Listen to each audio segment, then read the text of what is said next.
ប្រវត្តិស្នេហ៍ធំរឿងទុំនឹងទៀវឯភូមិកងកែវជាសាវតាថ្មីបងហើយអ្នកបួងឃើញកែវក្មេងខ្ចីភ្លេចដល់ឆ្នាំ3គេសូមលើកស្លា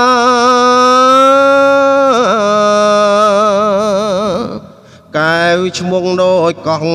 ពីរោះកន់ឡងដីអូតនឹងបងជាប់ព្រំចំការបងលួចមើលអូនកំពុងក្រងផ្កាសក់វែងក្របស្មា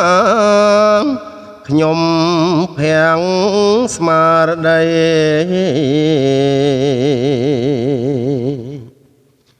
អោមលុបជ្រៃក្រឹមដែលមុំចងតោអូនយល់រលងរហូតពេញវ័យ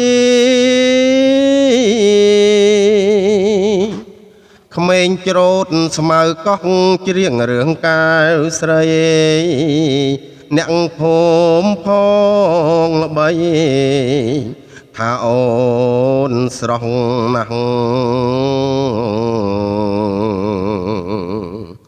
កូលាបកោះកែវស្មើទាវក្នុងរឿងសាច់ស្រអែមលឿងពាល់ខូចសើច្បាស់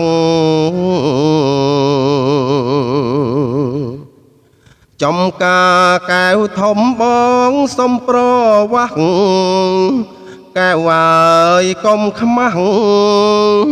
ដីគេជាប់គ្នា